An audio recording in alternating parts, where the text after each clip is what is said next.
Hello, class. This is Mr. Weckeser. We're going to do chapter 2, 1.2, properties of real numbers, and this is going to be quick for a couple of reasons. First, properties you've learned before, A. B, we're not going to memorize these. There's no reason why I need you to memorize these. I want you to understand how the property works, but there's no real reason you need to memorize this for anything that is applicable to real world situations. So the real numbers, we're going to learn about these properties. Here we go. Circle the pair of numbers that are opposites. And the key word we're going to learn here today is opposites. Opposites are numbers that are opposites on the number line. So when we say the word opposite, we mean 4 and -4. They are opposites on the number line. So look at the 0 as a reflecting mirror, and 4 and -4 are equal distance from each other from the number line. 5 and -5 are also opposites. We also have a couple of numbers here that look like opposites but are not. 7 and 1/7 are called reciprocals, and we'll talk about that later in the year. So number 2, write the opposite of each number. So here's another thing we need to learn real quick. This right here, these little dashes that go next to a number, they look like field goal posts. Those are called absolute value brackets. Absolute value is also seen right here. 4 and 4, 4 and absolute value 4 means they distance a number is from 0. Distance from 0. So for instance, 4 and -4 are both 4 units from 0. So those are opposites. 5 and -5 are opposites. They're the same distance from 0. So if I said the absolute value of -3, the absolute value of -3 is 3 because it is 3 units from 0. Another way absolute value can be interpreted is it's always going to be positive. Absolute value numbers are always positive because distance has to be positive. You can't go -3 miles from your house to school. You have to go a positive 3 miles. That's how you have to envision absolute value. Thinking about it as distance. Always think about this right here. Distance is absolute value. So -3 absolute value is going to be 3. What's the opposite of 3? -3. Opposite of 1, -1. -17, 17.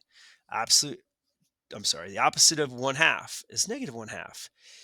Another number you haven't seen in a while is a square root sign here. This is the square root. Square root is, remember this, square root are two numbers, the exact same number multiplied by itself that equals a number. So let's look at these.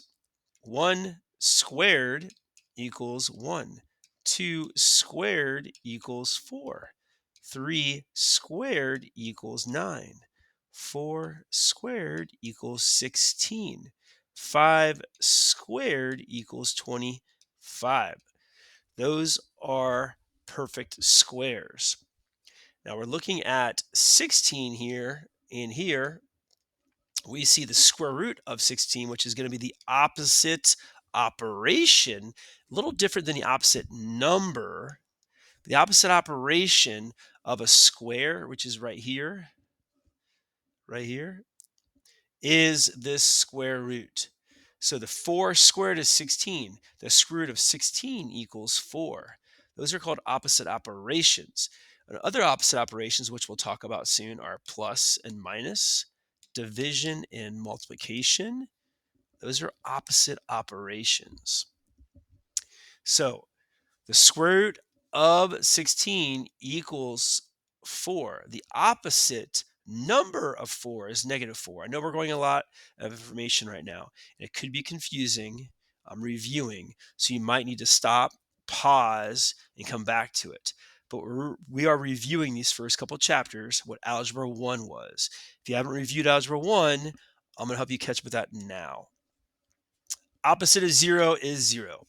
So here are your vocabulary builders. The set of real numbers includes all rational and irrational numbers. Let's go back to the top of the page. Properties of real numbers. So these are all rational and irrational numbers. A couple of vocabulary words you might need for the ACT, SAT, state testing. Rational numbers make sense. They're counting numbers, they're decimals. Irrational numbers don't make sense. They go on forever. It's like the square root of 3. Put that in your calculator real quick, right? It's not, it's going to go on forever. We usually have dots behind it. Another very popular irrational number is pi. So those are some irrational numbers and rational numbers. And people are rational, irrational sometimes. So you kind of understand it that way from people's personalities. Let's go back down to here. Related words, natural numbers, those are counting numbers, right? So when you're a kid, you naturally counted up the steps, 1, 2, 3, etc. Whole numbers are the exact same thing as natural numbers, right? They're whole, 1, 2, 3, right? Integers are whole numbers and they're opposites, right? But this has a 0 in it.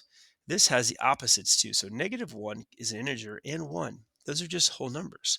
Rational numbers include everything that's right here. And then you have irrational numbers, which the ones that don't make sense. So we're going to go through this, try to go a little quicker than before, but we had some reviewing to do. Circle the real numbers. -3, absolute value of 5, the absolute value of -1, which we'll talk about in chapter 4, I believe, right, is not a real number, and real numbers are hard to understand, I know, but the absolute value of the square root of -1 equals something called I. And we'll talk about that in chapter 4. That is an imaginary number. So all numbers are real unless they are imaginary. And we'll discuss this later. But anytime you see an absolute value of a negative number, not the absolute value again, I'm sorry, the square root of a negative number, it is an imaginary. 0 is a real number. 7/8 is a real number. Circle the real numbers that are integers, right? -3 is an integer because you can see that it's counting. This is not. This is irrational. This is imaginary. And this is 0. You can see that. An integer, you cannot count 7/8. Can't count that. So it's not going to be a integer. How does the set of real numbers differ from the set of integers? Answers may vary. The set of real numbers includes rational and irrational numbers, and integers does not. Again, we're going to go through this pretty quick now. Got it. Your school is sponsoring a charity race. If each participant made a donation of D of 1550, so D is donation, to a local charity, which subset of real numbers best describes the amount of money raised? Circle the values below that could represent the number of participants making a donation. 0 people could make a donation. 10 and 150 could make a donation. 2.7 people cannot make donations. Or that, or that. Circle the set of numbers that best describes the number you chose in exercise 6. These are all whole numbers. Again, these are all these vocabulary words that we're not going to really stress out about. I'm not going to test you over those. Problem 2, graphing numbers on the number line. And this is just making a number line. You can see down here in 10, they made a number line and put all these numbers on that number line. And they want you to be able to do that. And that's a state test requirement. 1.4 repeating is between negative 1.4 repeating is between -1 and -2. 1/3. Think of a pizza. A whole pizza is here. 1/3 of a piece is 1 out of 3 pieces. So that's going to be between the 0 and the half. And the square root of 3, you got to just put that in your calculator and you can get a good number. It's right here, 1.7. You put that in your calculator, you hit enter, square root of 3 equals 1.7 approximately. And they want you to be able to graph that on a number line. That's all we did here. That's all this stuff right here is too, if you want to write that down. Not necessarily important. Problem 3, ordering real numbers. Again, these are putting them in order from greatest or least to greatest or greatest to least. How do square root of 26 and 6.25 compare, right? So they want you to, you can put this in your calculator, figure out what the answer is, right? Or you could just guess, and they're having you guess here. Find a perfect square root close to 26. Well, 5 squared is 25, and that's close to 26. So find a square root of a perfect square close to 6.25. And they're going to say 6.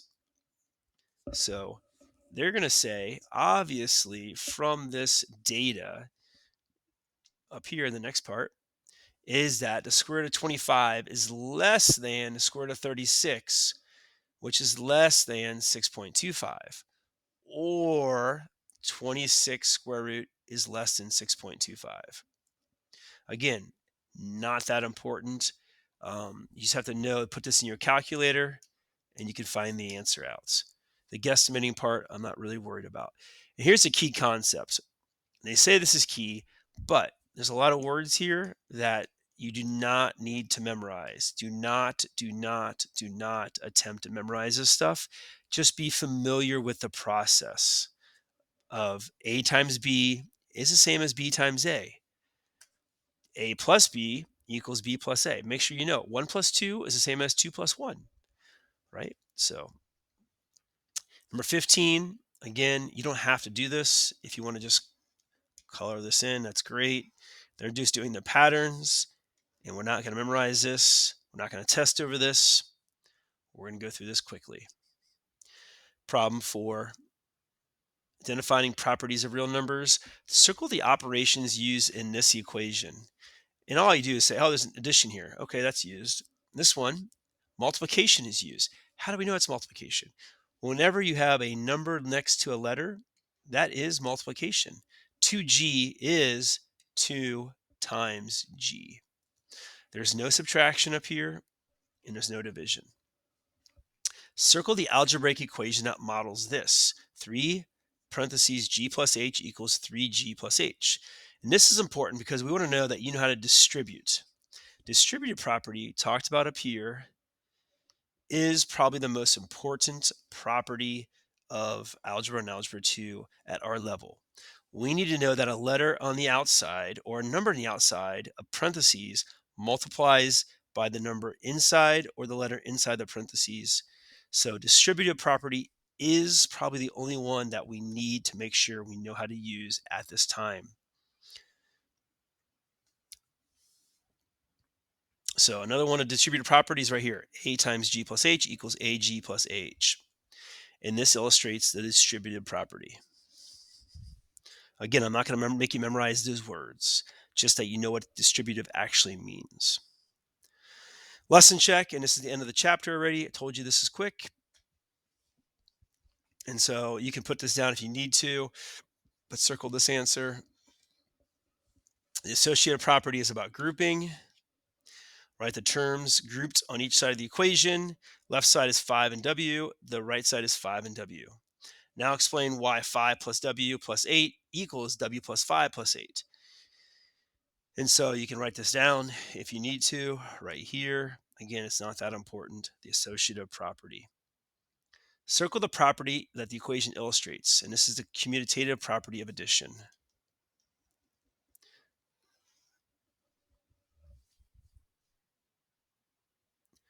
In math success, these are the words we are supposed to learn the most. Additive inverse, multiplicative inverse, the opposite, which we did a lot of, and reciprocal, which we talked about, and squares. We also talked about absolute value.